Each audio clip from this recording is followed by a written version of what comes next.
let's talk video games.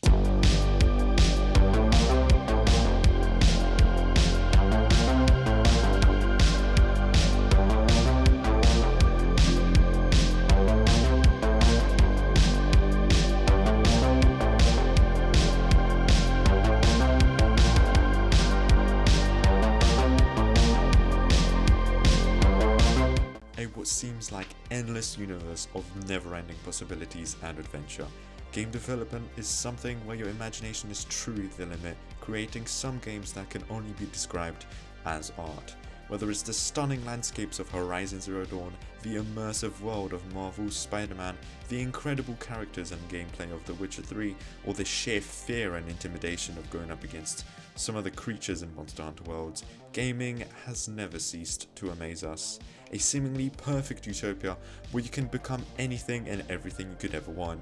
A brave hero, deadly assassin, and a powerful leader, experiencing some of the most breathtaking adventures imaginable. Except, it's not quite that simple. Welcome to Polar Opposites. Gaming has been with me for as long as I can remember, dating all the way back to Snake on the Nokia and some flash games found on shady websites, to today's modern day releases. I've always loved gaming and always will, having some of the most memorable gaming experiences shape the person I am today. However, with highs come lows, but in this case, it wasn't so simple to see the lows. I won't be sharing my personal story, at least not yet.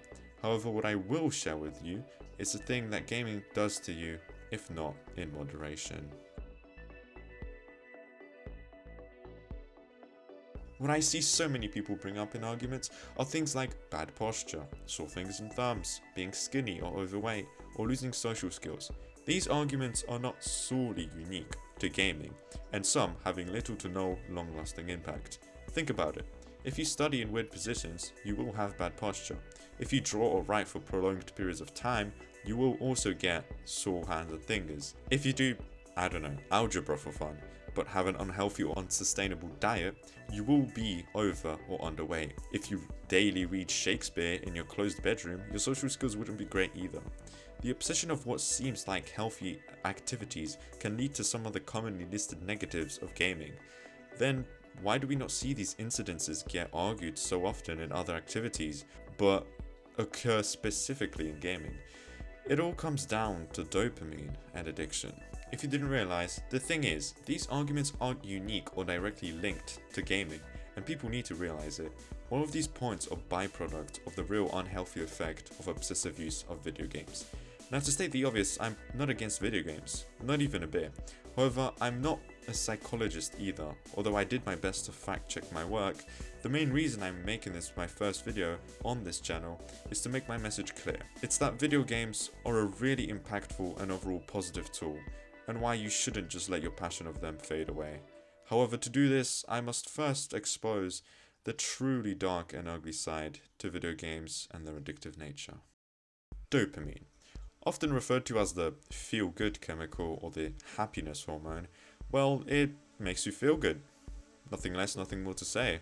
It's vital for our survival, helping us to decide the best course of action to survive since the early stages of humanity. However, if you look at the early stages of humankind, there were no computers, not to even mention video games and plenty of other items of daily use. So then how are we supposed to know that dopamine still tells us the best course of action and how it's affected by gaming? So what triggers a lot of dopamine? Some of the most stimulating things are success, sex, progress, good social status and perception.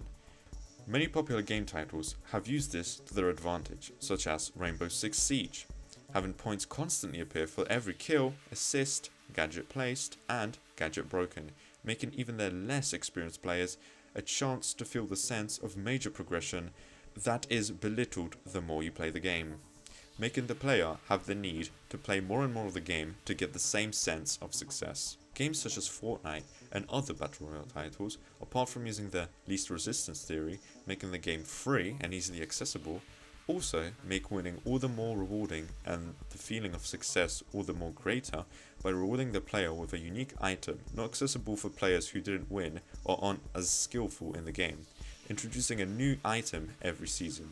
They also include challenges that are inherently easy to accidentally start, such as get 5 kills.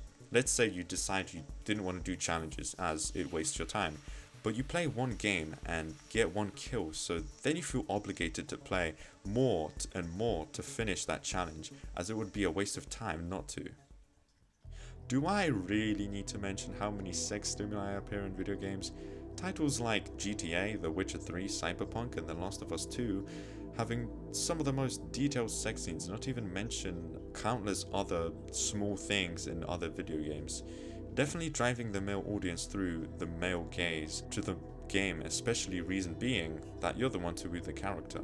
This is effective, as since the early stages we were meant to reproduce, and those are the things that activate our strong desire in us. I'm sure I don't need to explain any further. Good social status and perception can cause the most difficult cases of addiction. It can be seen in many roleplay games, dating sims, and even MMORPGs. These games allow you to accomplish many great things just grinding away at your computer, after which not only NPCs but sometimes real life players can praise you for doing so, sadly evolving the person's avatar into the online perception the individual wishes they could be in reality. This is because it's much easier to grind through several dungeons in a week to get incredibly strong, rather than several hard years of working out and healthy eating, or a few replays is less painful to get a day with that attractive character than several real-life rejections. Many, if not all, games incorporate different aspects of all of these techniques, not to make their gameplay addictive but enjoyable. It's seen everywhere, not only in gaming, in TV, advertisement, everywhere. It's literally part of our world. However, with the rise of the previously mentioned Fortnite and a few other titles just completely exploiting and intensifying these psychological mechanisms, not only increasing video game addiction rates sky high, but also catching the eye of the public to the point where there are literal detox facilities for people affected.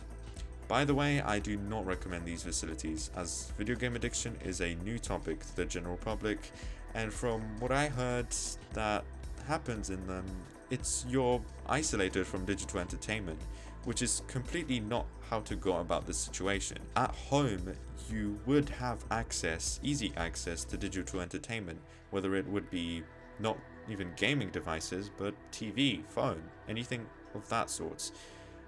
It would be a much different environment than to what these detox facilities look like.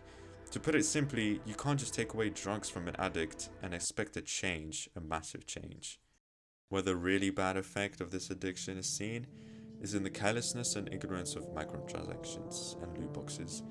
Having some addicted players spend more than their actual salary to get that new item. What these games do is replace real money with their in-game equivalent.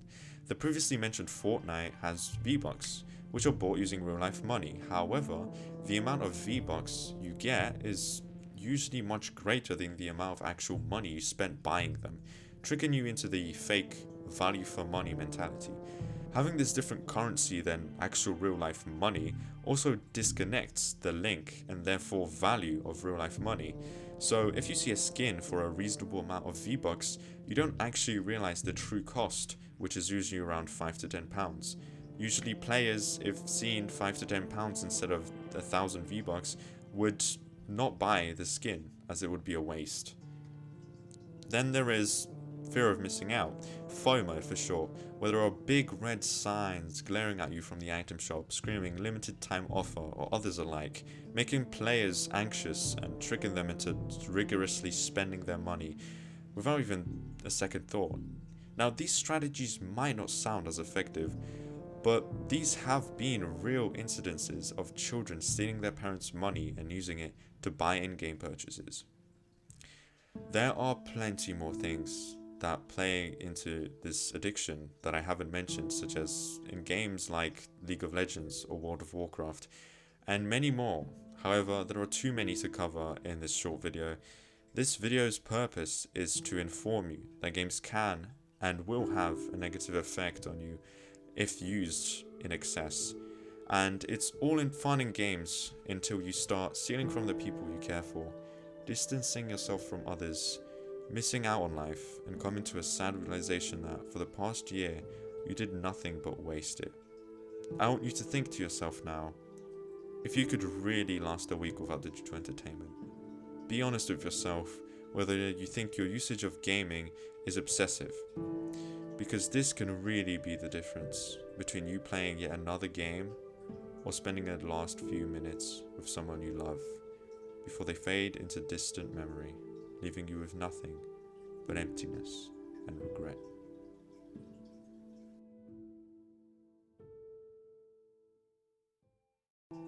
Thank you deeply for those who stayed till the end, and I'll link some videos in the description down below that I think are helpful, if not even better than this one. If you haven't already, I encourage you to subscribe if you like videos like this, because I am deeply passionate about making video games and self-development and improvement come together to step by step push you towards the kind of person you want to be in the future. Thank you once again, and I hope to see you again on Polar Opposites.